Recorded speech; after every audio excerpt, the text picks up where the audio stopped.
Warning, the following video has flashing lights and also includes content that may be deemed inappropriate for some viewers. Viewer discretion is advised.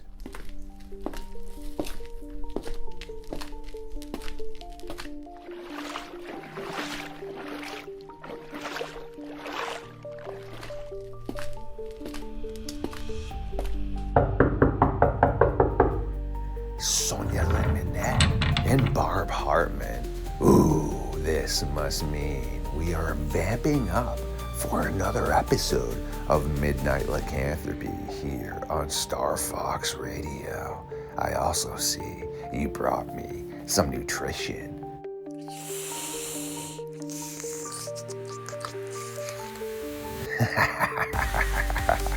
Absolutely delicious. I was feeling a tad bit under the weather, yet now I feel ready to rumble.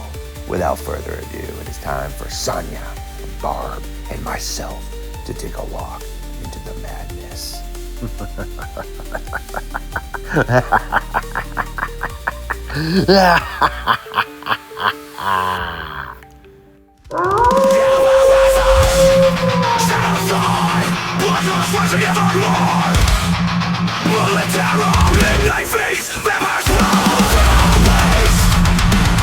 Stood up. I said, oh my god, it's a werewolf. And everybody in the car freaked out.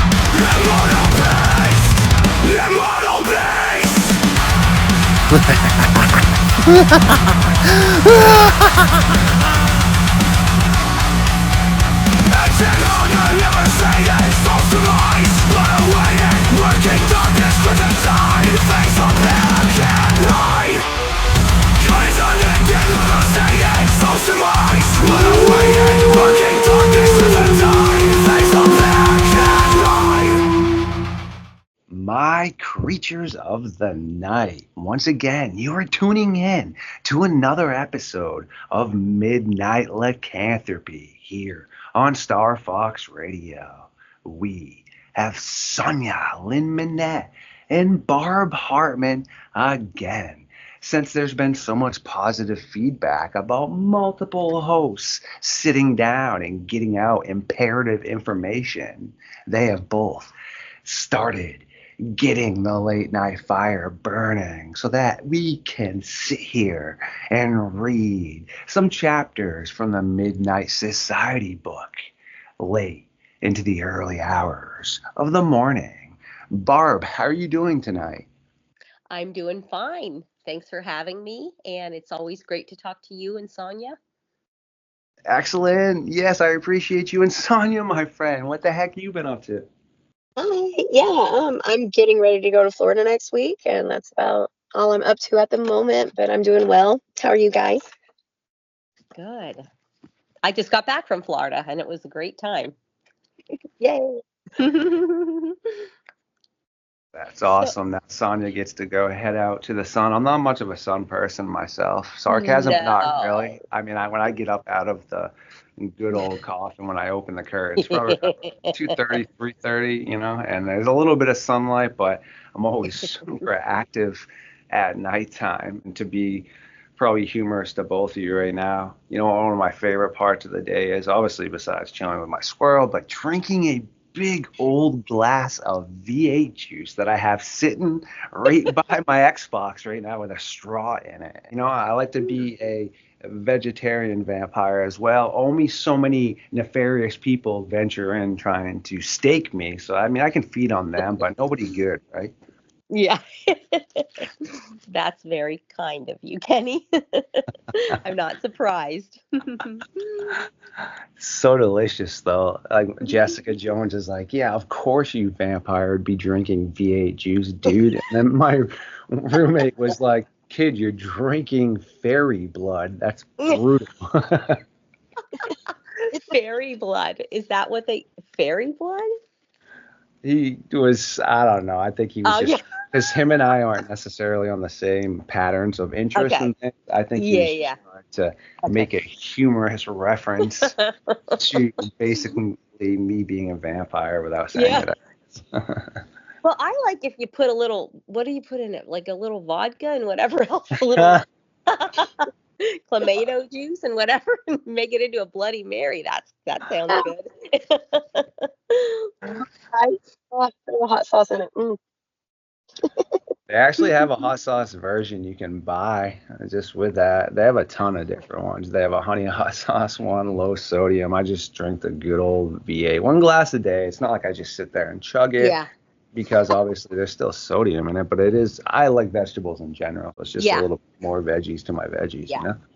Yeah. Yeah, Yep. can't go wrong with that. Mm-hmm. Yeah. Well, to the audience tonight, Sonya and Barb have been cooking up some pretty good information in the good old oven for us. You're going to be diving into some pretty intriguing stuff. Let's do this, get some quality information out there. I am going to toss both of my hosts here the mic. I am going to be listening right here. You need me. You want my opinion. You know how to fire me up. But let's do this, friends. Okay.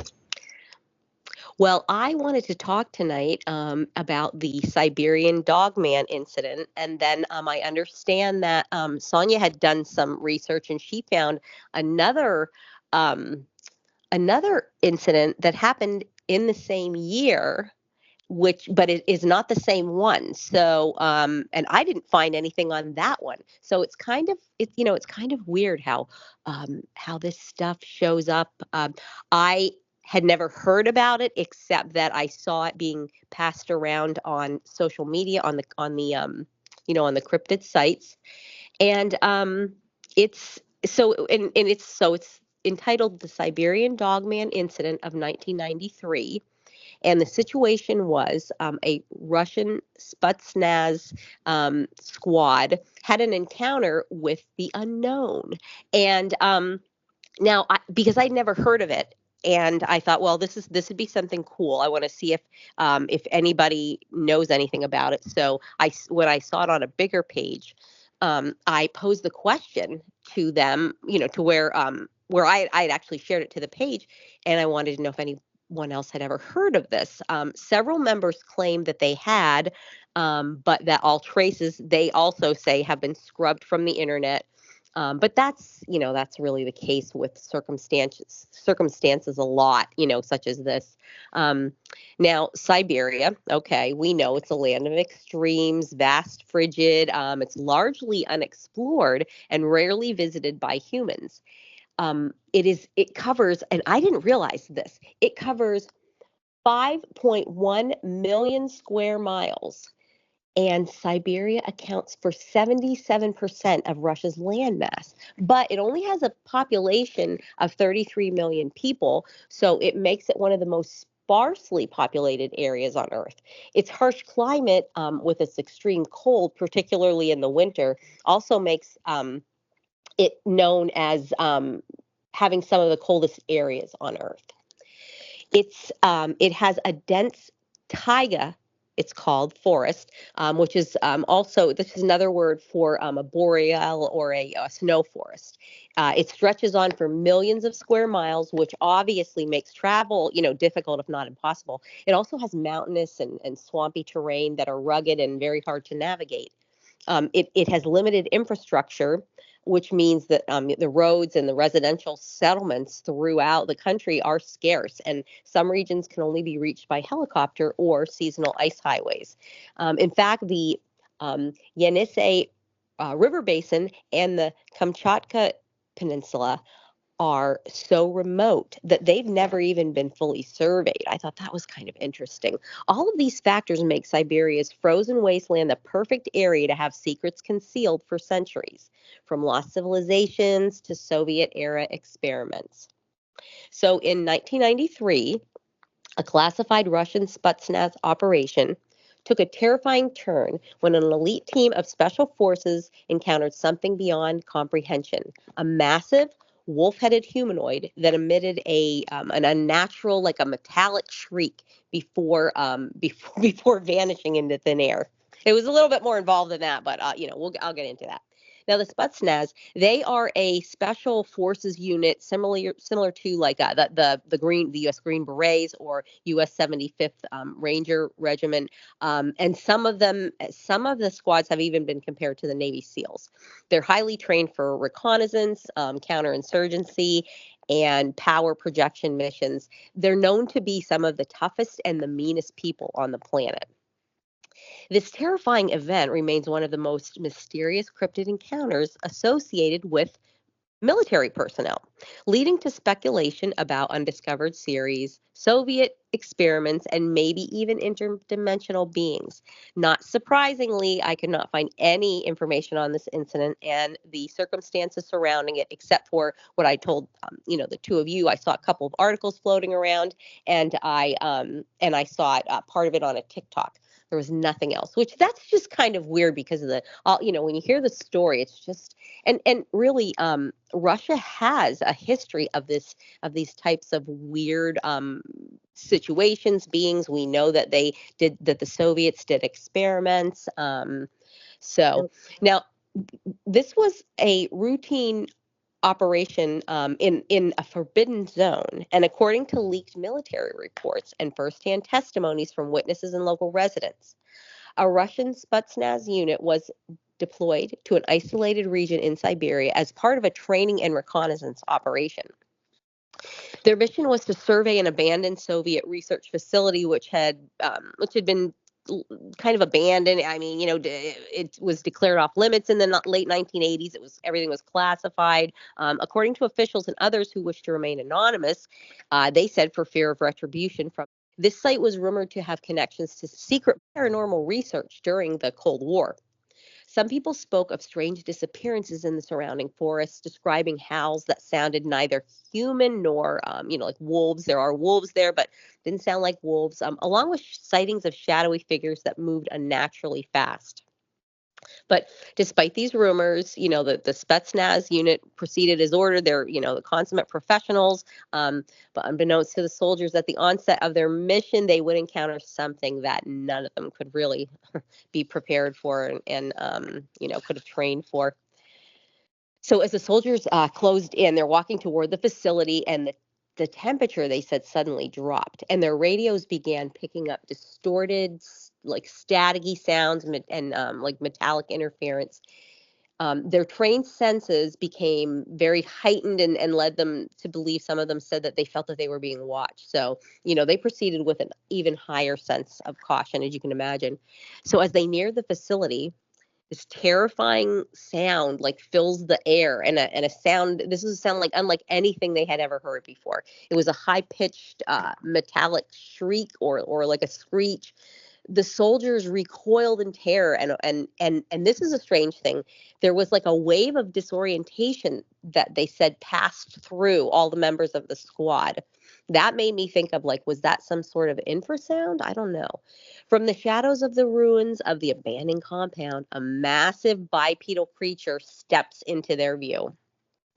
The members of the squad who got the best look at the entity described it as being between 7 and 8 feet tall. It had a muscular and humanoid build. It was bipedal, but it was covered in thick, dark hair. Its large head resembled that of like a wolf or a large canine, and it was said to have piercing eyes that showed like a high level of intelligence. It had these like long, sinewy, muscular arms, which ended in these claws that looked like they were just like razor sharp. It moved in this like incredibly fast rate of speed, with some describing it as what like as supernatural, movements. Some witnesses felt that it appeared to be glitching as they watched it, and it was emitting a sound described as a metallic, like an electronic. I thought that was odd, howling that sounded both inhuman and unnatural. It didn't sound like a dog or a canine, or a wolf, or a human. So now, as the creature approached, its intelligent, like, eyes locked with those of the team.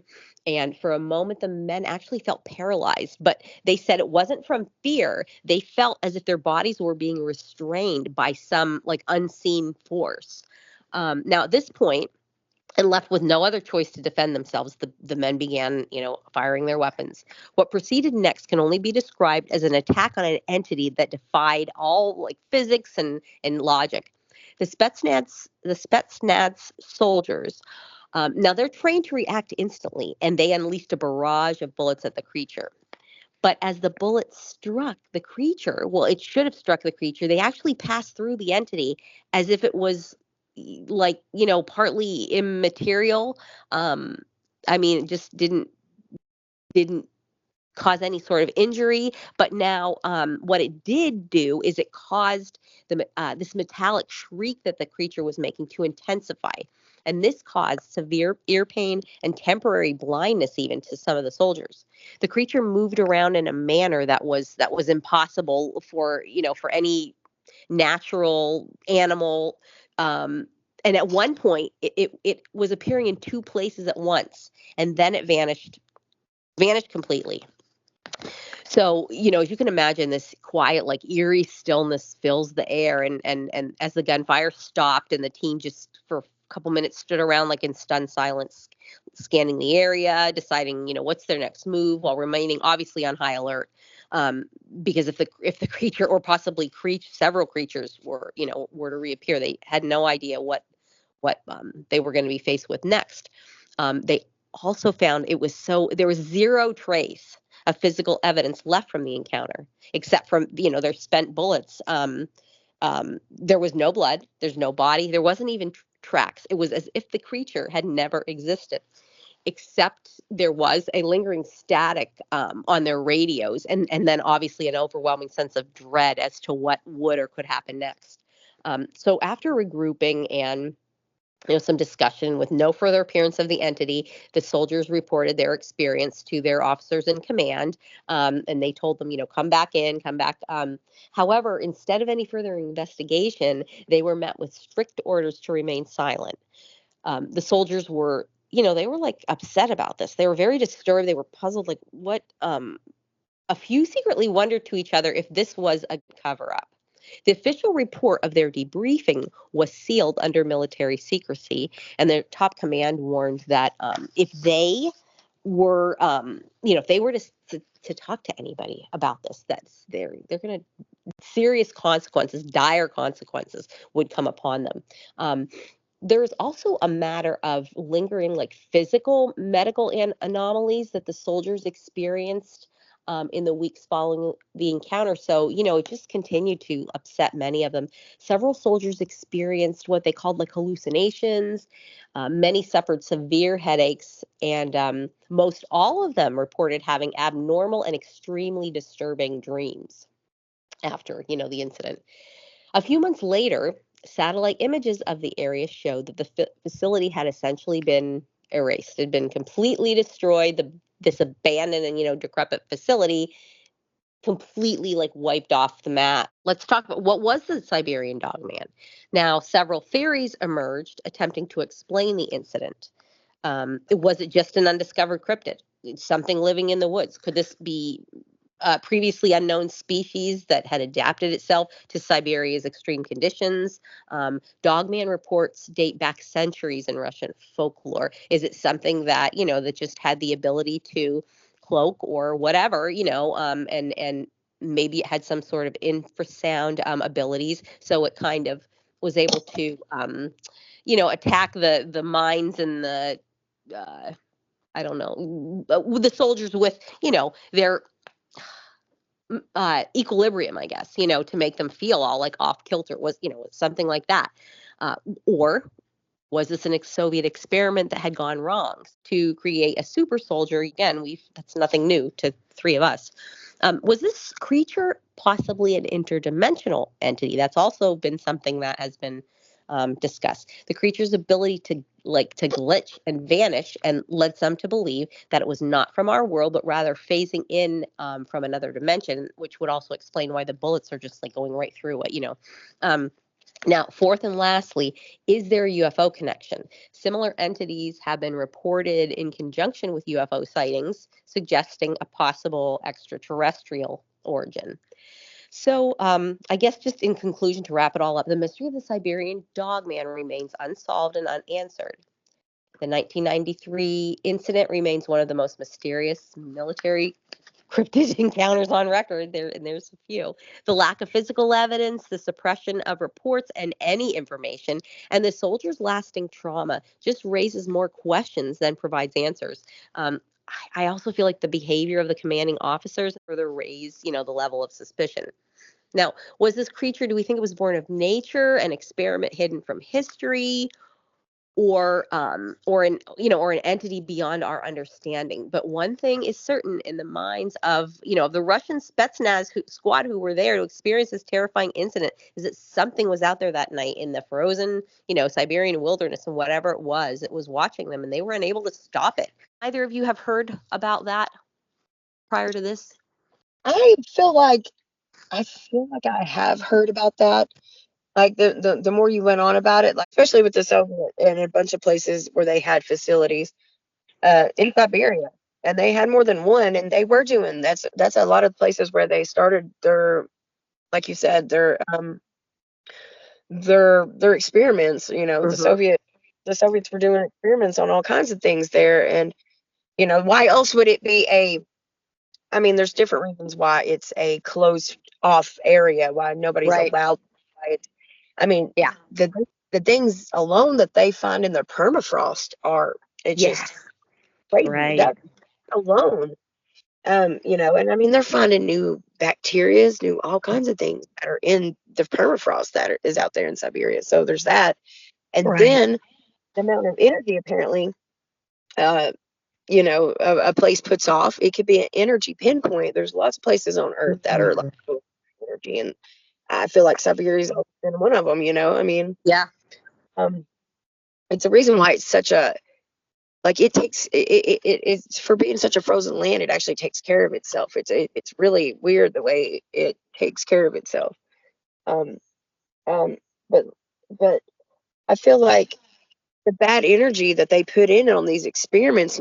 I mean, what do you see in scary movies? What causes a bad spirit? What causes that? It's bad energy. So bad energy loop, and become a spirit, and like it can come at you in spirit form. So if really bad were happening at these facilities, I mean, imagine the energy being left behind. What's to say that they're not still around as negative energy that just kind of wells there, that's stuck there, especially if the energy's at a high point. It's just kind of like a loop, it'll be stuck there. This and some other things that we've come across in research. It's so, the series on Netflix, Stranger Things, like that's definitely rooted in truth. They have to close those places because of these experiments. There's a lot about what's going on there. Yeah. I mean, that says a lot. We had to shut it down. Yes. Nothing happened. Yeah, okay. When you tell me all these things, nothing happened, and then you shut it down, makes me feel like you're lying. And people are reporting strange things in the neighborhood. Okay, liar. I mean, right. Yeah, and then to tell the soldiers, like, don't breathe a word or there's going to be dire consequences. So something was shady. Was it the Manhattan Project where they put the guys on the boat and they made the boat disappear? Yeah. And they brought the boat back. The men were a part of the boat. Yeah. Yes. And that was also where they had unleashed some kind of like a 20-foot or 30-foot big black creature that they said was kind of, I mean, it was kind of described as like a Sasquatch, like a big ape, but more like not as well formed, and that was just wreaking havoc on everything. Yeah, they had to like shut the machinery down in order to get rid of it. It was just like wreck everything. So that sounds like they let Kong out of the underworld. I mean, they're making movies about it. Yeah. Right. It seems less real if they made a movie called Kong. But that sounds like that. If you're going in, you're letting stuff through. That is a number one rule in going back and forth. I mean, that goes with anybody, even if you're just talking to spirits. Where's spirits at? If you're talking to spirits, there's a place for spirits then, and there's another place. And if people can conjure them up from here and they worry about what you bring back with you here, it's just a small scale of what they're doing. They're just doing this on a bigger scale. Stargate is real. Like Yes. I can't imagine like what they conjured up at the Soviets. I mean, I know what's on record, and what's on record that we know about is completely mind blowing. It's completely. It's horrific. It's just disgusting. God. It's crazy. Yeah. But for people to think, oh well, that's crazy that they did that. You don't think that everybody ain't doing that? Well, and I mean, and things happened, like you said, the Manhattan Project, was it the Philadelphia experiment? Is that the other? And then the Montauk, the Philadelphia experiment. Because I had interviewed a guy that he's a citizen of London or Britain, and he had all kinds of like paranormal and weird just like he thought was UFOs, like all these like abduction through his entire life. And then he started to have real like problems like with depression, and he was having flashes of things that he's like, wait, I don't know where I'm getting this from. So he went into like hypnotherapy, like regression, and found out that he was actually one of the kids that would be like, you're talking about Stranger Things, like one of those kids that was in a facility like that, taken from his parents, and he had different parents than he thought. Instead of number 11. Yes. And it was it's fascinating. It's terrible. It's terrible what they put him through. But we know that this is going on, but if we don't know, and that's the thing about intergalactic karma. They say, you can't suffer intergalactic karma if you blatantly tell people that you're doing these things. And movies are just one of those things where they desensitize you by showing you movies that this stuff happens, this has happened. Like X-Files. Everybody thinks X-Files is just a bunch of crazy stories. X-Files is actually just a bunch of crazy stories that happen to real people, and they just make it look like a crazy show. Yeah. And then since it's been there, you are being shown that these things are happening, but you're being shown in a way that seems like entertainment, so you don't believe it. So, but they're blatantly showing you that they're doing these things, and then they don't have to suffer the intergalactic karma that's there, that travels, the universe's karma, since they're telling everybody about it. So, right.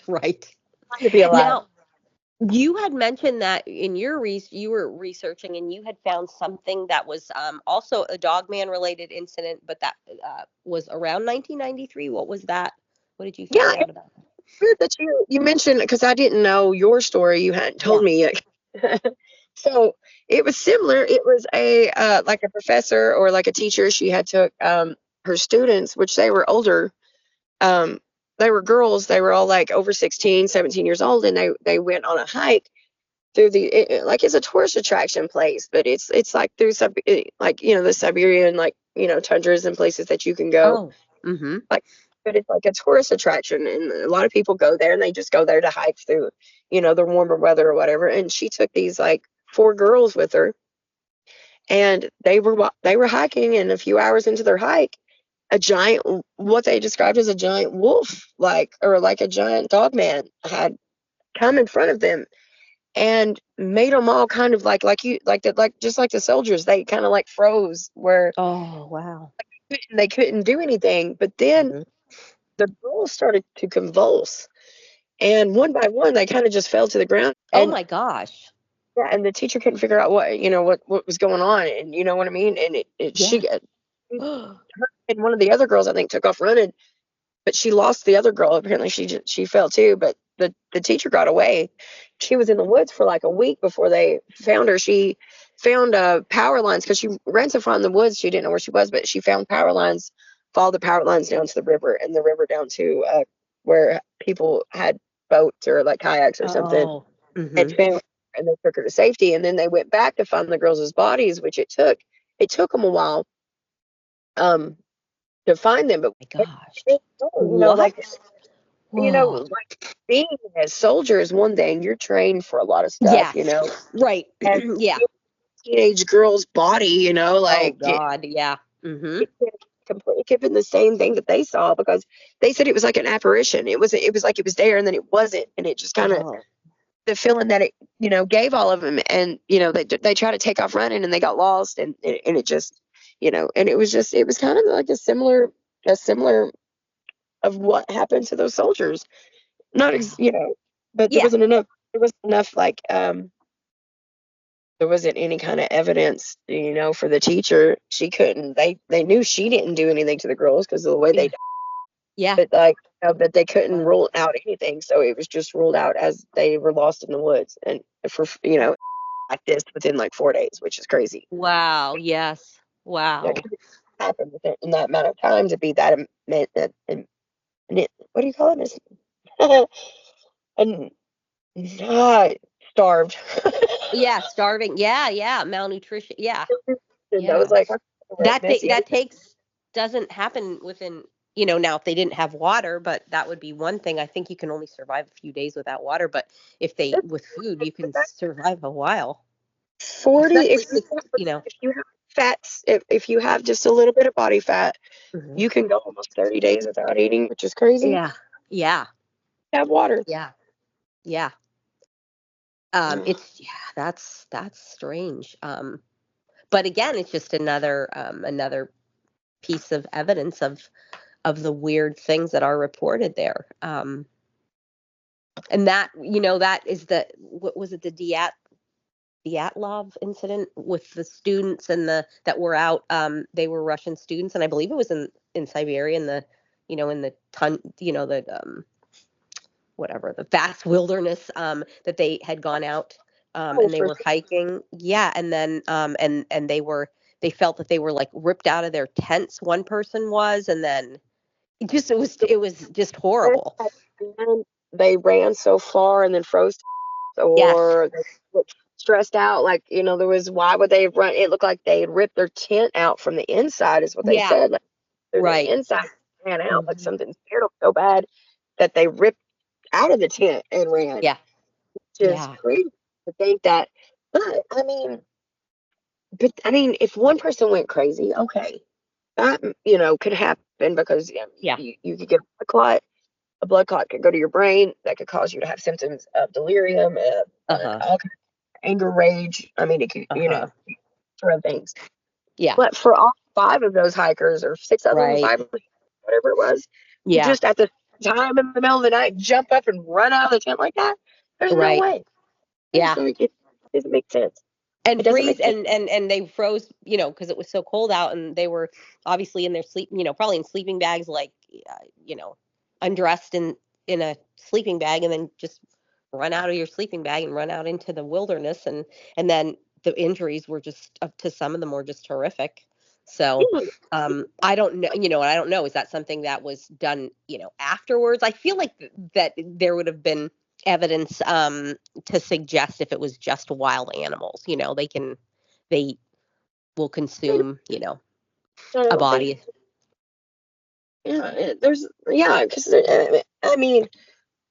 an animal that would, in that those conditions, that would come upon something where it could eat like that, would make a bit of a mess, or it would at least look like it was, Yes.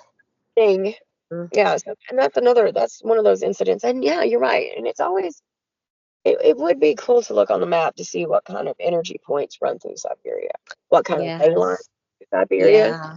Uh-huh. Even in, like, eh, that's a lot of tundra there. There's a lot of acreage. But it would be cool to see the ley lines, and figure out where people don't live. What do is it? I'm sure it's still where they don't let people in because they say it's because of the permafrost, or because of the ground. The Hmm. ground's not frost, and or whatever.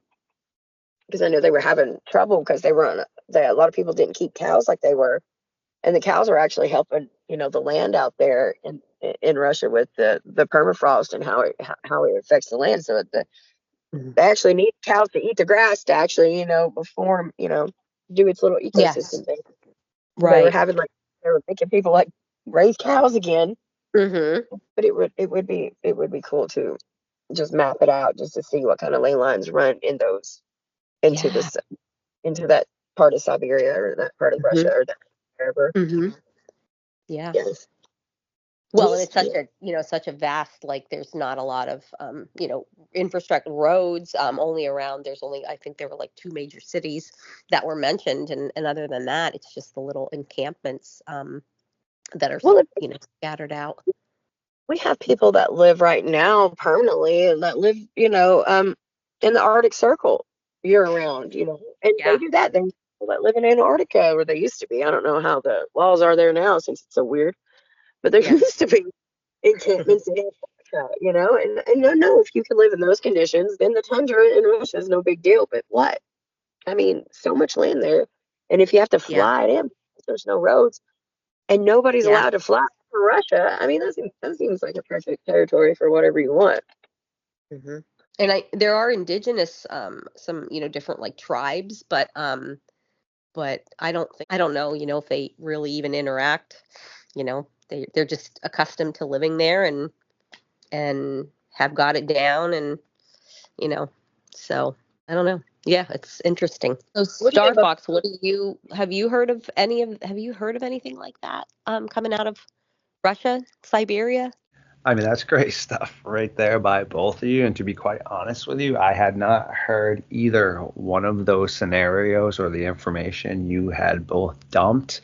I definitely tried to spend more of my, what should I say, brain power on the prehistoric modern day predator behaviors, and things that seem a Yeah. little more like here, I guess, and there. And then people such as yourselves and Dennis Carroll and other people I work with and collaborate with tend to pick up a little bit more on those aspects that both of you had spoke about. I'm updated usually from y'all with interesting stuff like that, but I wouldn't, I guess, purposely go out of my way to dive into more of the paranormal type Dogman. Like I said, I would forward that on to y'all and then Mhm. siphon your information afterwards, if that makes Yeah. sense. Yeah, Yeah. definitely.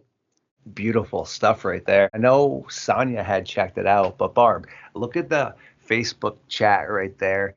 As we are almost rounding the home base corner here, see those images right there? All right, the bottom one, that's from one of my great friends, one of our scientists and artists, Meiku. Oh. So, yeah, she Mhm. drew that purposely to show the comparison because we were able to speak to some people from Siberia. But like you had mentioned, and Sonya, it's hard enough just to get information. So the fact that we were able to actually get information in general and that they were able to put out an article is absolutely legendary. But now here comes the part that is also reality. The odds of myself or any of us or even a news outlet getting any more information from this would be very awesome, but slim to none, most likely. But the Yeah. fact that we've already gotten this much, I personally, so do some other really brilliant people in the science team, not everybody here at the NADP, which is what my disclaimer says. All right. Yes, I am part of the North American Dogman Project, but I do have my own, work I do outside of that and my own Right. suggestions and hypothesis. So Mhm. personally here, I believe when you look at that image, to everyone out there, I cannot put the actual image, but Meg who drew it, you can Google it. It is an 18,000-year-old midnight jet Wow. black canine-like creature with elongated fangs and a very strange looking head where it's almost elongated on the back, which means obviously its brain would have been formed differently from any other known canine or such that we've ever potentially interacted with. One of a kind. It's in immaculate condition. If you are able to look at other things that have been found, like cave bears or cave lion cubs or wolf cubs or canine cubs, you can see the difference in colorations, the teeth style. That is one of a kind right there. I And am pretty optimistic that that has a lot to do with what people might be seeing with that midnight canine looking creature that is jet black right there. It's Beautiful. I would love to, like I said, get more information from those scientists. I'm not so sure if I possibly could. And I've dove into this with a bunch of people. My personal opinion is that there's nothing really in nature right now that would put pressure on a canine to go upright. Recently, I just spoke to Ernie about why baboons and such, the pressures of if they were here, what would cause them to stand upright. I hope everyone listens to that and you'll be able to get a ton of great information from that. But here, again, I've used this example, but I'm just going to sum it up real quick. Wolves do stand on their hind legs very often to look over brush and foliage down upon their prey. Okay, we all know how big a Canadian wolf is. Now picture a jet black one. So if all three of us are out doing our thing, we look over. Well, you're not going to see its paws, so it's going to look like its arms are hanging down. Wolves do have kind of like a mane-looking thing and a massive head. Yeah. Okay, well, here's our Dogman. Now picture what you're seeing in that image. Same thing. Could be standing on its hind legs, right? Looking over something. And again, would that not look like a strange bipedal potential canine? Just some pretty interesting stuff. Where did they find this, Kenny, this specimen? Where did they? Yeah.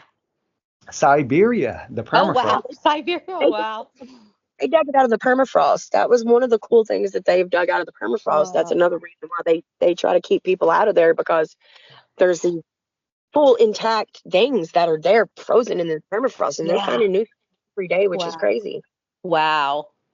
And you know what? There's another cool thing about Russia that I did find while I was like doing my stuff. The dog face boy, one of the yes. His Fedor, I don't know if I'm saying his name, Fedor Adrianovich Defenchu.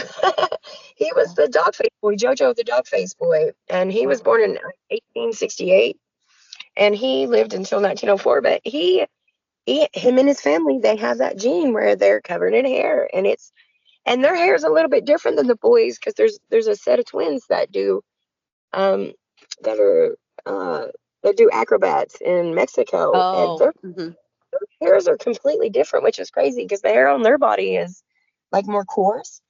And Jojo, the dog face boy, he had really long, shiny hair, like it was like just and stuff like they were. Yeah, so it's really cool. But that was also, part of Russia's little dog history. You know, I'm interested in these teeth on this dog, on this specimen, because they're different than typical dog teeth. See, they have that little like barb on the end toward like the gums. Right. It's got weird. Fangs like I. Yeah, but like I feel like I had a dog. I just checked my dog's teeth. I had a dog that had teeth like that. Have you ever seen this on a? This is an 18. My daughter just popped in. This is an 18,000-year-old canine. Look at do those teeth look familiar? Yeah, why do they have fangs like I do? Yeah. Well, the thing is, it's weird how much if that side, where your friend did the artist sketch, the side actually looks like the old version of the Wolfman. Does it not? Yeah, it does. It's the old versions of like where they drew the Wolfman, and that's where they got the actual man image. Make the Wolfman came from the old, like the old gypsies and the old Romanshell gypsies and stuff. They would have these books and they would have these drawings, and that's where they got it. Yes. So that's so creepy, because my mom was like, as I mentioned, always into the cheeseball creature features. I can't remember which one it was about Sasquatch or the Abominable Snowman, but there's a part where it's like frozen in the ice, and then Squad comes in. For some reason, somehow their fire ends up thawing it out. But yeah, as we spoke about this, just my imagination is thinking about when I was a kid, and imagine, we're finding stuff like that. But honestly, imagine being the poor SOBs that found a frozen beast that potentially came back to life. I'm being sarcastic, but also not really, because there is something called the wood frog, which actually can be fully frozen for 7 months, and then it thaws out and it comes back to life. Whoa. Yeah, I mean, a little bit more than, we're not talking about 30,000 years, all right, or 30 million years, but still, that's a long time, right? Like, come on, 7 months, like. We had a pond when we lived in New York State. We had a pond, and the first year, these like frogs are like rising to the top once it got covered in ice, because we kept it going all year because there were koi or goldfish or whatever, but they were like way at the bottom. And and so I was like, oh, the poor frog trapped under the ice, so just forget about it. And then eventually we had a lot of snow. So then in the spring, I'm like, I'm saying to my husband, like, get those out of there. They're so gross. Like, I don't like looking at them. They're like trapped under the ice. So he digs them out, puts it out in the yard, and it came back to life. Yeah. So those frogs were like that for like all winter. That was so creepy. Well, that's how they here in the South. The mud freezes, but they dig themselves in the mud and they freeze with the mud. Yeah. And I mean, there's a lot. I'm pretty sure you can freeze a goldfish for so long, and probably. Yeah. Well, other species I know that you can freeze for a certain amount of time and they'll come back. I mean, there are a bunch of people right now, bodies on cryogenic frozen, thinking that they're going to come back in a few years. I'm pretty sure. Yep. That's so funny. Barb, what did your daughter say about that before we start to kind of wrap this up? Did you have any thoughts on? No, she doesn't know. It looks familiar. She said it looks familiar. I'm wondering. I feel like it was with our Chihuahua. Sonya, do you have Chihuahuas? You did, right? Check their teeth and see, because I feel like it was on the Chihuahua's teeth were like that. Lily, she passed away, poor lady, but 4 years ago. So I don't. Because I just checked Dasher's teeth and they're not like this. So, but I know that. So you'll have to let us know. Check their teeth. That's bizarre. My puppy still has her extra tooth from her fangs right now too, so it's a good time to look at her. And it looks like a puppy. I mean, it does. I know it's sad, like, poor thing. He got flash frozen. What do you mean, poor thing? There's these things froze. These things didn't know they had frozen. I'm glad. There's a lot of the animals in the permafrost had they found that one mammoth. It was eating food. It had grass in its mouth. It was in the middle of its neck, and it froze. That's how fast. Crazy. Yeah. And think about that. Just think about that for a minute. And poles start to shift. Things are going to flash freeze. Gordon Ramsay's going to be like, flash frozen. That's fresh frozen. That's so creepy. Well, one of my final thoughts to add a little bit more nightmare to what we are brewing up right here. Insects are just interesting. I personally think jumping spiders are cool, but a lot of people, don't like spiders. And obviously, no one likes ticks. But interesting fact for both is they do not unalive during the winter either. Ticks will just go under the foliage and leaves and all this and pretty much go towards the ground, and they survive. And also spiders just freeze, which is why sometimes when it gets hot out, they are thawed out for a little bit, and you might see a spider running across the snow. So pretty interesting. Oh, wow. So snakes, they can freeze. That's how people handle it in Kentucky. They actually put those snakes in freezers. Don't let them fool you. But if a rattlesnake is under 70 degrees, he becomes dormant. He can rattle he can stick at his tongue, and that's all he can do. But he looks like he's alive, and he's threatening because his tail's rattling, but those are just movements that are natural to the body while he's in this dormant state. So so snakes are a lot like that too. So you can freeze them, and they just run on autopilot. Wow. So creepy, right? Yeah. Is there anything else you two brilliant minds would like to touch base on before we allow y'all to get back and get some rest, because we unfortunately know you are both under the weather a tad? No, I think that's it. It was an exciting conversation as usual. Yeah. Epic. Well, of course, I do appreciate both of y'all, and I look forward to what we're going to be churning up together. To the audience, Everyone's links, as always, will be up in the description of the video. Please go over and check out their content, hit the like button, watch their stuff, help us, well, overcome the lack of support we get from the algorithm until we apparently become cool enough. We do appreciate it. If you would like to see any sort of future content from us, yes, it will be coming out shortly. Any previous stuff, we got playlists for Barb and Sonya. Yet this will be the conclusion of the Midnight Society's meeting for the early hours of the morning. No worries, though. You will catch us all very soon. And thanks for hanging out with us tonight, both of y'all. Thank you. You both. It's been fun. It's been real. Yeah, it has Boom. been. It's always fun.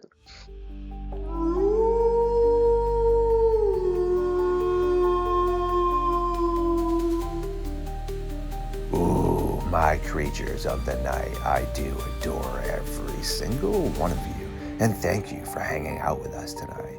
Please like, comment, subscribe, share the content, feed the algorithm, and I will catch you very soon.